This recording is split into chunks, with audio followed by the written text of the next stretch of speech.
Imbas dikepung banjir, viral jemaah berbondong-bondong ke masjid pakai perahu demi sholat tarawih. Belakangan ini sebuah video tengah viral di media sosial. Video tersebut menyoroti sebagian jemaah pergi ke masjid meski terkendala banjir. Sebuah video momen warga di Jambi pulang pergi memakai perahu dayung demi sholat tarawih karena dikepung banjir viral di media sosial. Video momen tersebut menarik perhatian warganet karena terbilang unik dan lebih berbeda. Biasanya di bulan Ramadan, orang-orang pergi sholat tarawih cukup berjalan kaki menggunakan alas kaki. Tapi tidak dengan warga Jambi ini yang pulang pergi ke masjid dengan sholat tarawih menggunakan perahu dayung. Video momen warga menggunakan perahu dayung demi sholat tarawih itu viral dibagikan oleh akun TikTok dikutip tribunjabar.id pada Kamis 14 Maret 2024.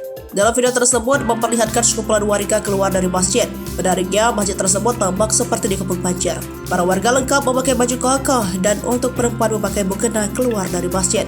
Mereka berbondong-bondong pulang diduga setelah melaksanakan sholat berjamaah karena hanya ada hamparan air dandau di sekitar masjid tersebut.